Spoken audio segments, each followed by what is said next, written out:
Hello, कैसे भी लोग। आज हम लोग देखने वाले फार्माको इकोनॉमिक्स के बारे में। जो फार्माको इकोनॉमिक्स होता है इसका देखो मतलब पहले क्या है। फार्मा और इकोनॉमिक्स। फार्मा इकोनॉमिक्स इसका ये मतलब हो गया कि फार्मास्यूटिकल। इसका ये मतलब हो गया फार्मास्यूटिकल, उसके साथ में प्लस इकोनॉमिक्स मतलब मनी। फार्मास्यूटिकल के साथ में जो मनी आती है उसी को बोलते हैं हम लोग फार्माको इकोनॉमिक्स। क्लियर। इसी के बारे में हम लोग आज डिटेल्स में बात करने वाले थोड़ा सा, जिसमें मेडिक्लेम्स होता है, कुछ इंश्योरेंस होता है, ये सब चीजें जो कवर होती है उसी के बारे में हम लोग डिस्कस करने वाले।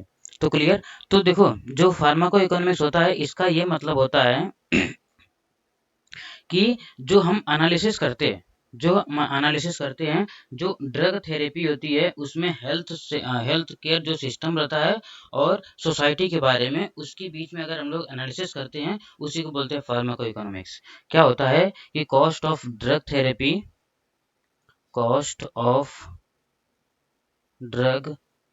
Therapy to health care to health care system to health care system and society. Clear. Society और हेल्थ केयर जो सिस्टम है उसके बीच में जो एनालिसिस होती है, जो कॉस्ट की जो एनालिसिस होती है उसी को बोलते हैं फार्माको इकोनॉमिक्स। क्लियर। क्योंकि क्या होता है इसके बीच में एक डिसिप्लिन होती है। आप कोई किसी भी मेडिसिन, किसी भी जो ड्रग्स होता है, जो सर्विसेज दी जाती है, उस सर्विसेज के बिहाफ पे आप ज़्यादा पैसा चार्ज नहीं कर सकते पेशेंट के लिए। उसके लिए रूल्स एंड रेगुलेशंस होता है, उसी के बारे में लोग डिस्कस करेंगे। क्लियर। जो फार्माको इकोनॉमिक्स होता है ये क्या होता है कि इसमें मॉनेटरी टर्म्स होता है कि जो मॉनेटरी टर्म्स हो गया और इफेक्ट मतलब कि जो मॉनेटरी वैल्यू होती है उसी के बारे में लोग डिस्कस करते हैं। क्लियर। जो फार्मास्यूटिकल प्रोडक्ट रहता है उसके लिए जो मॉनेटरी वैल्यू होती है, जो मॉनेटरी टर्म्स होते हैं उसी के बारे में लोग डिस्कस करते हैं, इवेल्युएट करते हैं, उसी को बोलते हैं फार्माको इकोनॉमिक्स। क्लियर। जो फार्माको इकोनॉमिक्स होता है इसके बारे में हम लोग और डिस्कस में देखते हैं। इसका क्या रिसोर्स होता है, इसका एलोकेशंस क्या होता है, इसकी स्टैंडर्डाइजेशन क्या होती है और कुछ माइनर्स क्या होते हैं उसके बारे में डिस्कस करते हैं। क्लियर। देखो, अगर मैं रूल्स की बात करूं या इम्पोर्टेंस की बात करूं, क्या क्या इम्पोर्टेंस होता है फार्माको इकोनॉमिक्स के लिए, तो देखो देखो क्या होता है कि अगर इम्पोर्टेंस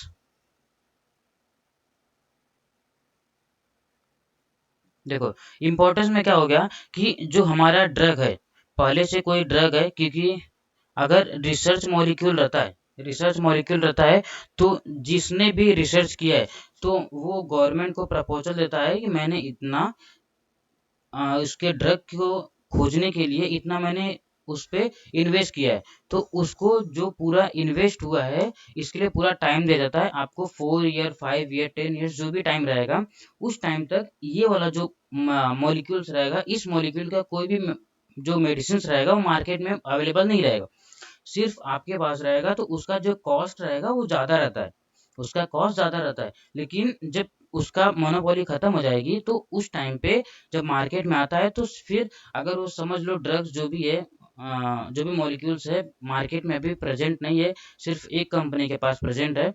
तो वो अगर फार्मास्यूटिकल कंपनी जो भी है तो उसका अगर प्राइस उस टाइम पे अगर 1000 रुपीज है, तो जब उसकी मोनोपोली खत्म हो जाएगी आफ्टर 5 ईयर, 10 ईयर जो भी टाइम रहेगा, शेड्यूल्स रहेगा, डेट रहेगा, जब खत्म होने के बाद उसकी एमआरपी सब जो बाकी फार्मास्यूटिकल कंपनी रहेंगी, क्योंकि उनका उस पर कुछ नहीं लगा है, सिर्फ उनको मॉलिक्यूल मिल गया है, मॉलिक्यूल के बारे में पता है, तो उसको वो मैन्युफैक्चर करके बेचते हैं। तो आराम से 150 to 200 रुपीज तक ऐसे एमआरपी रख के वो लोग बेचते हैं। क्लियर। स्टार्टिंग में जब रिसर्च मॉलिक्यूल होता है उसका प्राइस ज़्यादा रहता है, फिर धीरे धीरे क्या होता है वो कम हो जाता है। तो इसके लिए क्या होता है कि जो का न्यू प्राइस रहेगा ड्रग का न्यू प्राइस या तो फिर रीफिक्सिंग जो प्राइस रहेगा अभी, मतलब फिर से क्या रखना है, वो रीफिक्सिंग प्राइस भी क्या होता है उसके अंदर कंट्रोल में रहता है। आप कितना भी ज़्यादा प्राइस नहीं रख सकते हो, इसके लिए फार्माको इकोनॉमिक्स होता है। क्लियर। और उसके साथ में कुछ ड्रग का डेवलपमेंट करना है या तो फिर क्लिनिकल ट्रायल्स है, ये सब चीज़ें करना है, उसके लिए भी कर सकते हैं। क्लिनिकल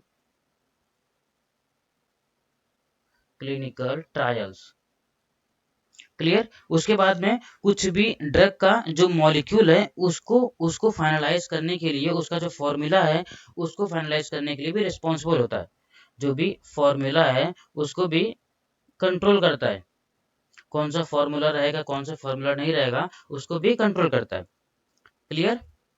उसके बाद में इंट्रोड्यूस करता है जो कुछ न्यू स्कीम्स आती है, या हॉस्पिटल के अंदर जो फार्मेसी रहती है उसके लिए अलग से एक स्कीम बनती है, जिससे पेशेंट को थोड़ा सा हेल्प मिल जाए, मतलब उनको थोड़ा कम प्राइस मिल जाए, उसके लिए भी क्या होता है, अलग वो रूल्स रेगुलेशंस होता है।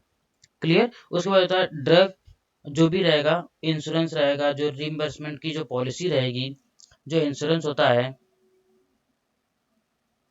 इंश्योरेंस हो गया, या रिम्बर्समेंट का जो पॉलिसी रहेगी उसको भी क्या करते हैं, कंट्रोल करते हैं। क्लियर। उसको भी कंट्रोल करने का जिम्मेदारी होती है। क्लियर। और कुछ और अगर प्रमोशनल इनपुट्स बनाना है, जैसे मेडिसिन है, मेडिसिन को बेचने के लिए कुछ प्रमोशनल इनपुट बनाना है, या प्रमोशनल क्या चीज़ें दे सकते हैं जिससे वो चीज़ें थोड़ा अच्छे से प्रमोट हो सके, तो उसके लिए भी बात करने के लिए, उसके प्रमोशनल इनपुट के लिए भी क्या होता है कि वो एक स्ट्रेटेजी बनाते हैं। क्लियर। स्ट्रेटेजी बनाते हैं मतलब कि आप ज़्यादा नहीं कर सकते हो, इतना ही कर सकते हो, उसके लिए भी होता है। क्लियर। देखो, उसके बाद आता है हमारा हेल्थ इंश्योरेंस आता है, हेल्थ इंश्योरेंस। ये जो हेल्थ इंश्योरेंस होता है, ये जो हेल्थ इंश्योरेंस होता है, हेल्थ इंश्योरेंस का मतलब होता है कि अगर आपको, आपके पास कोई हेल्थ इंश्योरेंस है, एक्स वाई जेड किसी भी कंपनी का आपको इंश्योरेंस है, HDFC हो गई, बजाज का है, कोई भी इंश्योरेंस हो गया आपके पास, कोई गवर्नमेंट की भी है, तो आपको ये होना चाहिए कि आपको मतलब एक नाइट के लिए, मतलब 24 आवर्स के लिए आपको हॉस्पिटल में एडमिट होना पड़ेगा। अगर आप हॉस्पिटल में एडमिट नहीं होंगे तो जो आपका मेडिक्लेम होगा वो क्लेम नहीं हो पाएगा, वो पास नहीं होगा। मतलब आपको एडमिट होंगे तभी उसके बाद आपको पास होता है। क्लियर। पहला पॉइंट ये हो गया। सेकेंड पॉइंट ये होता है कि आप जैसे सेकेंड पॉइंट ये हो जाएगा कि आपको उस चीज के बारे में, मतलब कुछ कुछ एक प्लेस रहता है उधर ही आपको मेडिक्लेम पास होता है। मतलब हर एक हॉस्पिटल में आप जाके नहीं बोल सकते मेरा मेडिक्लेम है, मुझे मेडिकल में करना है, क्योंकि कुछ कुछ ऐसा डिजीज होता है, कुछ कुछ ऐसा डिसऑर्डर्स होता है, तो जिसके जिसके अंडर्स में इंश्योरेंस आते हैं। क्लियर। जैसे दांत हो गया, दांत का अगर जो बोला जाए तो वो इंश्योरेंस में नहीं आता है। आइस का कुछ कुछ कंडीशंस में आती है, कुछ कुछ कंडीशंस में आई की नहीं आती है। और जैसे आपने अगर मेडिक्लेम करवाया है, इंश्योरेंस करवाया है, तो उस इंश्योरेंस में आप किस टाइम से लेके, अगर आपको समझ लो किसी भी कोई भी एक आपको प्रॉब्लम्स है, कोई भी आपके बॉडी में प्रॉब्लम्स है, वो प्रॉब्लम्स आपको 6 साल से है, आपने मेडिक्लेम 1 साल के अंदर कराया हुआ है, तो वो अगर आप कराने जाएंगे जब भी क्लेम करेंगे तो वो क्लेम रहेगा फेल हो जाएगा। वो क्लेम क्या हो जाएगा, फेल हो जाएगा। तो इसके लिए भी वो जो शेड्यूल रहेगा वो देखते हैं, अगर आपने उतने टाइम पहले से मेडिक्लेम लिया हुआ है या नहीं लिया हुआ है, तो अगर लिया हुआ है तभी वो अंडर में आएगा, अदरवाइज वो कैंसिल हो जाएगा। क्लियर। देखो क्या होता है, हर एक चीज के लिए अलग अलग मेडिक्लेम होता है। जैसे अभी देखो मैं टाइप ऑफ इंश्योरेंस की बात करूं मैं, तो टाइप ऑफ इंश्योरेंस जो होता है, सबसे पहले एक जो इंश्योरेंस आता है उसको बोलते हैं फैमिली हेल्थ इंश्योरेंस। पहला होता है फैमिली हेल्थ इंश्योरेंस।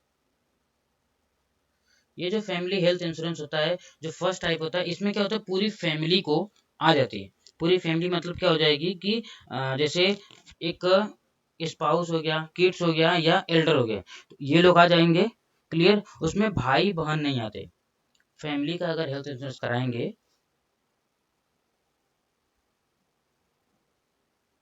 तो उनमें भाई और बहन का इंक्लूड नहीं होते। मतलब आपका अगर इंश्योरेंस है, फैमिली का अगर इंश्योरेंस है, तो आप आ जाओगे, आपकी वाइफ आ जाएंगी, आपके बच्चे आ जाएंगे, और आपके मम्मी और पापा आ जाएंगे। ये आपका फैमिली का हेल्थ इंश्योरेंस होता है। तो ये जो प्रीमियम होता है, ये प्रीमियम थोड़ा ज़्यादा होता है, और किसी एक पर्सन को पे करना पड़ता है, और पूरे जो फैमिली मेम्बर रहेंगे उनको पूरे को हेल्प मिलेगा। क्लियर। ये किसी को प्रीमियम पे करना है और बाकी पूरे फैमिली को मिलेगा प्रीमियम। और क्रिटिकल क्रिटिकल इलनेस की बात करूँ मैं, क्रिटिकल क्रिटिकल इलनेस की बात करूं मैं, तो इसमें क्या होता है कि जैसे कोई भी एक मेजर, जैसे ऑर्गन ट्रांसप्लांट कराना है, ऑर्गन ट्रांसप्लांट कराना है, या तो फिर किडनी फेलियर है, या तो किडनी फेलियर है, या तो कैंसर होने का चांसेस है। तो ये सब चीज़ें जो होती है ना, ये सब किस में आती है? क्रिटिकल इलनेस में। मतलब कि इसका जो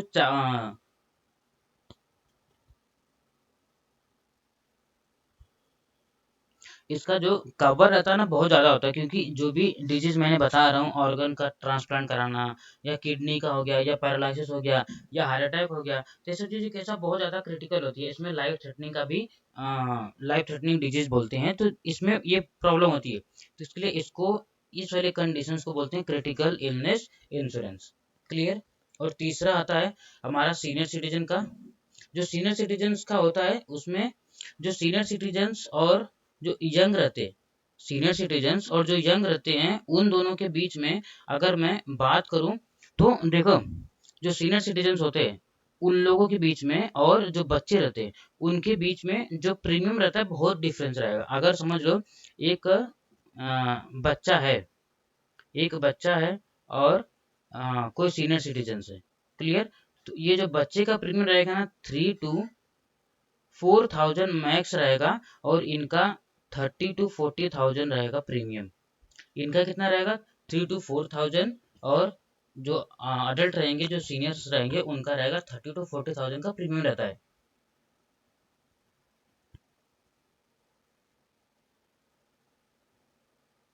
क्योंकि सबको पता है कि जो बच्चे रहते हैं उनको ज़्यादा कुछ ऐसा प्रॉब्लम, ज़्यादा प्रॉब्लम सर्दी जुकाम के अलावा बच्चे लोग को बहुत कम कुछ होता है।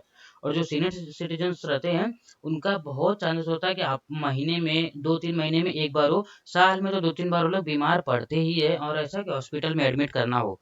तो इसके लिए ये सब को ध्यान में देते हुए कि उनका जो प्रीमियम रहेगा ज़्यादा रहेगा, और बच्चे लोग का जो प्रीमियम रहता है वो कम अमाउंट का रहता है।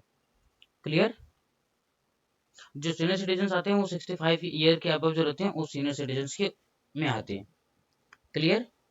और इंडिविजुअल्स का होता है, इंडिविजुअल मतलब आप अपना खुद का इंश्योरेंस करा सकते हैं, उसको बोलते हैं इंडिविजुअल्स में।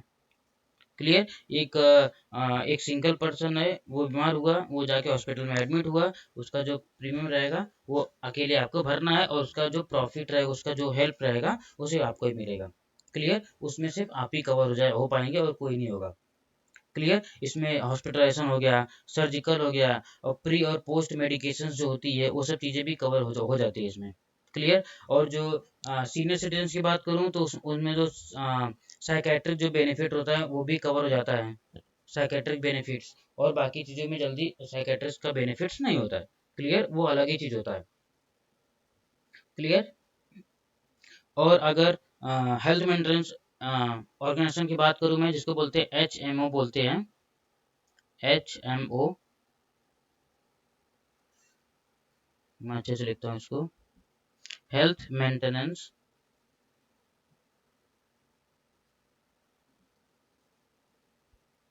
Health maintenance organisation.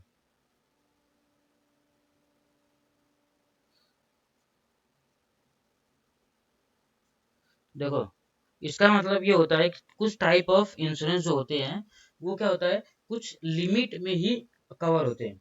और ऐसा होता है कि ये डॉक्टर और जो उधर के जो ऑर्गेनाइज जो काम करते हैं उन लोगों के बीच में टाई अप रहता है।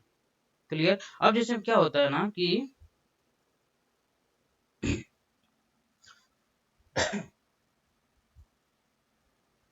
देखो, कुछ एक प्लेस होता है, उस प्लेस पे ही उस प्लेस पे ही इसको कवर करते हैं। मतलब आपको जिस प्लेस पे हो, जिस प्लेस पे आप काम कर रहे हो, उस जगह पे आपको उस कोई भी एक प्रॉब्लम्स होता है, कोई भी वो प्रॉब्लम्स होता है, तो वो इस कंडीशंस में आता है। मतलब आप अगर जॉब पे हो, जैसे जॉब पे हो, तो जैसे कुछ कुछ बोलते हैं ना, जॉब पे अगर हो तो उस टाइम पे अगर आपको कुछ हो जाता है तो उसकी सारी जिम्मेदारी जो कंपनीज रहेगी उसको पूरा जिम्मेदारी उठाना पड़ता है। और बाकी जिम्मेदारी, अगर आप घर चले जाते हैं, दूसरा काम करते हो, दूसरे दिन पे होता है, तो उसमें वो जिम्मेदारी कंपनी की नहीं होती है, तो उसी के बिहाफ पे इसको बोलते हैं हेल्थ मेंटेनेंस ऑर्गेनाइजेशन। क्लियर।